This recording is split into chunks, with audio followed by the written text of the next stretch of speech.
बदायूं और बरेली वालों को राम राम।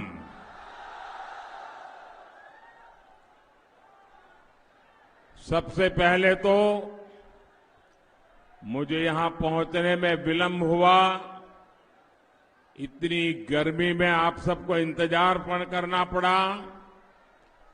आपको जो तकलीफ हुई उसके लिए मैं आप सबकी क्षमा चाहता हूं।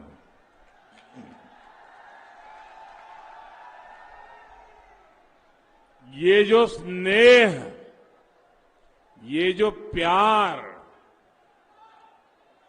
आप मुझ पर, मेरे इन साथियों पर बरसाते हैं, यही मेरी पूंजी है। ये आपका प्यार ही मेरे जीवन की ऊर्जा है। विशेष रूप से माताएं, बहनें इतनी विशाल संख्या में यहां आई हैं। मोदी आपकी सेवा में जीवन के पल पल और शरीर का कण कण आपकी सेवा के लिए खपाने के लिए निकला हुआ है।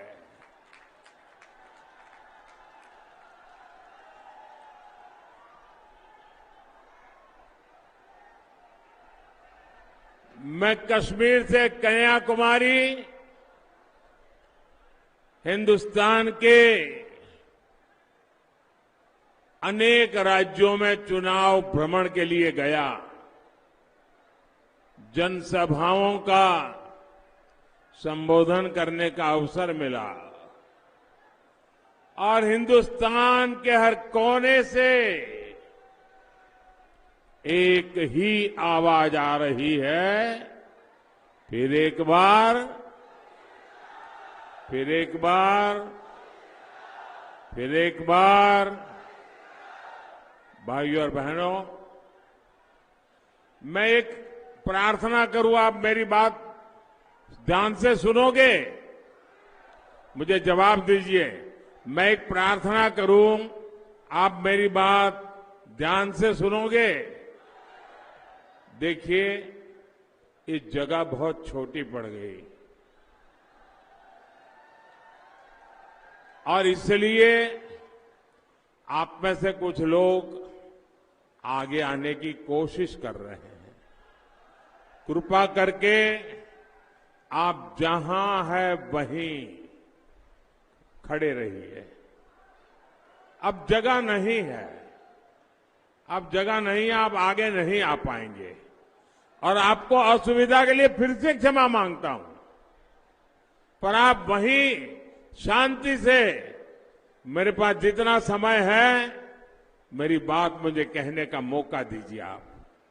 आपका प्यार मेरे सर आंखों पर, आपका आशीर्वाद ये मेरे लिए ऊर्जा है। तो मेरी बात मानोगे? बोलिए भारत माता की। भाइयों और बहनों, कहा जाता है जितनी मजबूत नींव उतना ही मजबूत घर। इसी सोच के साथ आज भाजपा विकसित भारत के लिए गरीब, किसान, युवा और नारी शक्ति को सशक्त कर रही है। ये भाजपा है जिसने बहनों को बिजली, नल से जल, शौचालय, सस्ते गैस कनेक्शन, ऐसे अनेक रोजमर्रा की आवश्यकताएं ये दिया है। ये भाजपा है जिसने मुफ्त राशन की योजना चलाई ताकि किसी मां के बच्चे को भूखे सोने की नौबत न आए। हमने मुफ्त इलाज की योजना चलाई ताकि बहनों को अपनी बीमारी न छुपानी पड़े। अब तो मोदी ने देश के हर परिवार के बुजुर्गों के लिए मुफ्त इलाज की गारंटी दी है।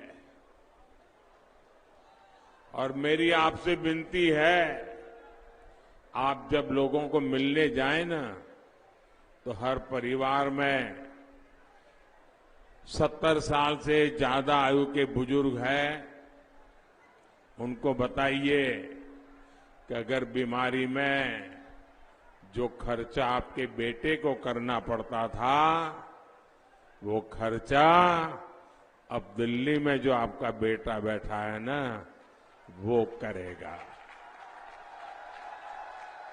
ये बता देंगे, हर बुजुर्ग को बता देंगे।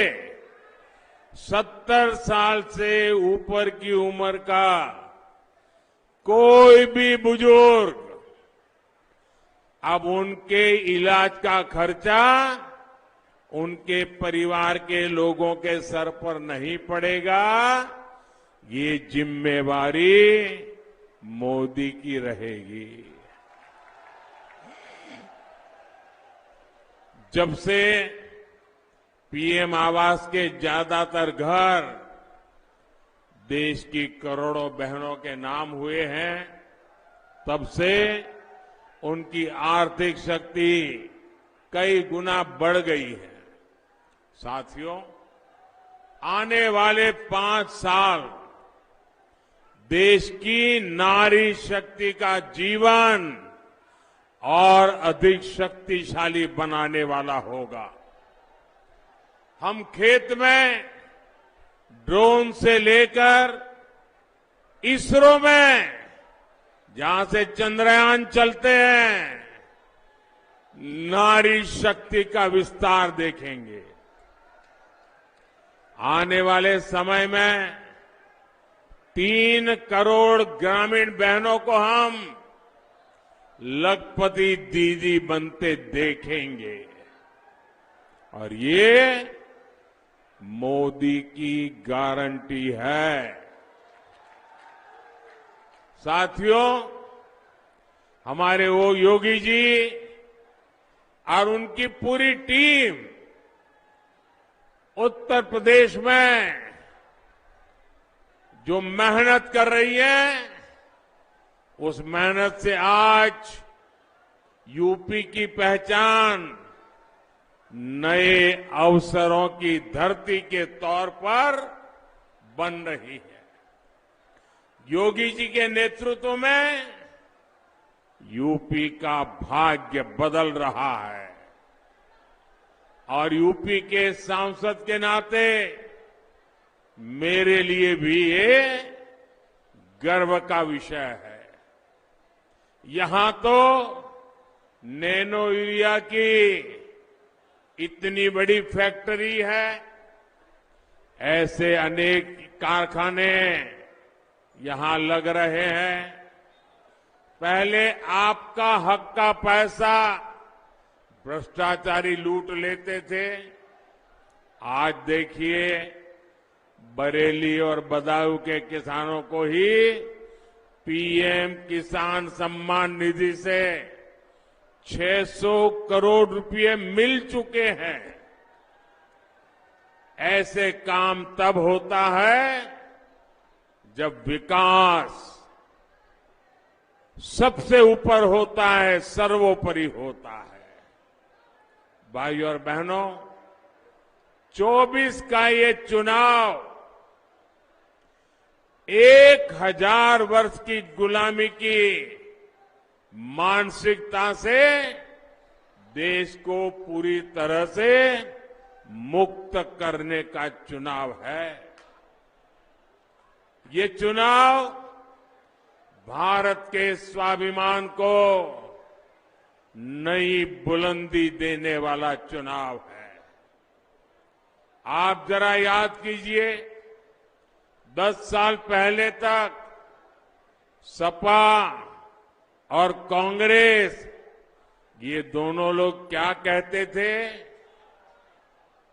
हमें चिढ़ाने के लिए आए दिन कहते थे, ये भाजपा वाले बड़ी बड़ी बातें करते हैं और कहते हैं मंदिर वहीं बनाएंगे।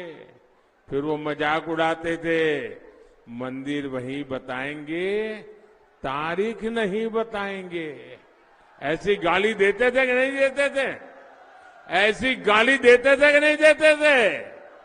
और मैं चुपचाप सब गाली सहता था, चुपचाप सहता था। आपके आशीर्वाद से हमने मंदिर भी बनवाया, प्रभु रामलला की प्राण प्रतिष्ठा भी हो गई। हुई कि नहीं हुई?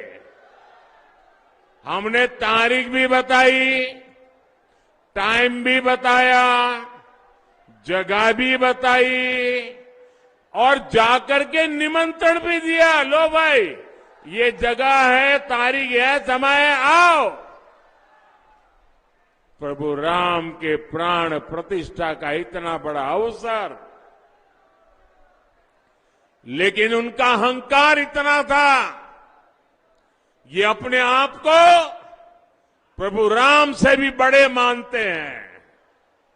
और इन लोगों ने, सपा और कांग्रेस दोनों ने, इतना बड़ा पवित्र काम, राम मंदिर का निमंत्रण उनको घर जाकर के दिया गया था, उस निमंत्रण को उन्होंने ठुकरा दिया। क्यों? एक ही गणित था कि अगर मंदिर के प्राण प्रतिष्ठा के निमंत्रण को स्वीकार किया तो उनका वोट बैंक नाराज हो जाएगा। राम ही नहीं, बल्कि इन्होंने हमारे श्याम को भी नहीं छोड़ा। आप जानते हैं कि हमारे भगवान श्री कृष्ण, उन्होंने प्राचीन द्वारका नगरी समुंदर के पास गुजरात में बनाई थी और वो वहीं आकर रहे थे। और पुरातत्वविदों का कहना है कि भगवान श्री कृष्ण वाली द्वारिका है, वो किसी जमाने में पानी में डूब गई, वो पानी के नीचे है। तो मैं बड़ी श्रद्धा के साथ समंदर में गया, बहुत नीचे गया, प्रभु श्री राम, प्रभु श्री कृष्ण के उस द्वारिका के उन पत्थरों को स्पर्श करके आशीर्वाद लेने के लिए मैं वहां गया।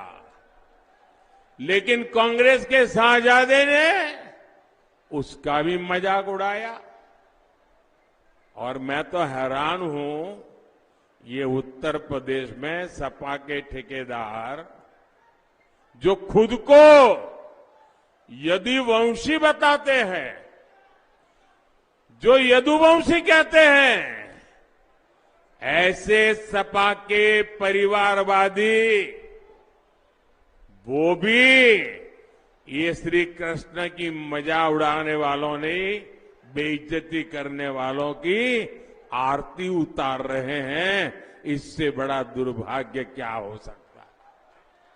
भाई और बहनों, सपा कांग्रेस का इंडी गठबंधन तुष्टीकरण के लिए किसी भी हद तक जा सकता है। आप देखिए आजकल समाजवादी पार्टी के साथ दोस्ती की कस्में रही कांग्रेस, खतरनाक इरादों से पूरे देश में हंगामा मचा है। कांग्रेस का ये खतरनाक पंजा फिर देश के लोगों का हक छीनने वाला है, आपका हक छीनने वाला है। कांग्रेस का इरादा है ओबीसी जातियों को मिलने वाला आरक्षण छीनकर उनका हिस्सा उनके जो खास पसंद की वोट बैंक है वो खास पसंद की वोट बैंक को दिया जाएगा। आपका हक छीन लिया जाएगा। वोट बैंक की राजनीति मजबूत करने के लिए किया जाएगा। कांग्रेस पार्टी के इन इरादों पर समाजवादी पार्टी के शाहजादे ने चुप्पी साध रखी। इन सारी बातों को समाजवादी पार्टी का पूरा समर्थन है। आपको याद होगा यहां यूपी में ही 2012 में विधानसभा चुनाव से ठीक पहले यूपीए सरकार ने धर्म के आधार पर आरक्षण देने का प्रयास किया था। उस समय उनकी कोशिशें सफल नहीं हुई, लेकिन अब ये लोग मिलकर फिर से धर्म के आधार पर आरक्षण देने में जुट गए हैं। साथियों, कल से देश में एक नया नारा चर्चा में आया है। और नया नारा मैं बताऊं? आप याद रखोगे? और ये बहुत हम सब के लिए चिंता वाला नारा है। क्या चर्चा चल रही है? कांग्रेस की लूट, कांग्रेस की लूट जिंदगी के साथ भी और जिंदगी के बाद भी। इसका मतलब है कांग्रेस चाहती है कि आपकी संपत्ति की जांच कराई जाए, आपकी संपत्ति का सर्वे कराया जाए, एक्सरे निकाला जाए। एक्सरे, आपके पास कितना सोना है, कितने गहने हैं, कितने रुपये हैं, कितनी वाहन है, गाड़ी कितनी, ट्रैक्टर कितना, साइकिल है कि नहीं है, सारा सर्वे किया जाए। और फिर इसके बाद कांग्रेस का इरादा है आपकी संपत्ति को भी छीनकर वो अपने चहेती वोट बैंक को मजबूत करने के लिए वहां दे देंगे। इतना ही नहीं, कांग्रेस चाहती है आपने जो संपत्ति अपने बच्चों के लिए जुटाई है और आप चाहते हैं कि मरने के बाद अपने संतानों को कुछ दे करके जाएं, और इसलिए अब बचत करते हैं। अब कांग्रेस वालों ने घोषणा की है कि मृत्यु के बाद ये जो आपकी संपत्ति है उसमें से सब आपके संतानों को नहीं मिलेगी। आधे से ज्यादा संपत्ति ये सपा कांग्रेस की सरकारें जब्त कर लेगी। टैक्स ऐसा लगाएंगे कि वो संपत्ति जब्त हो जाएगी।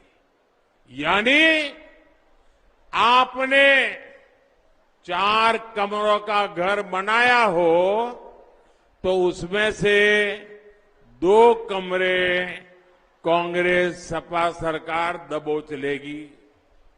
आपके पास 10 बीघा का खेत है तो उसमें से 5 बीघा आपके बेटे बेटियों को मिलेगा, 5 बीघा ये दबोच लेगी कांग्रेस और एसपी की सरकार।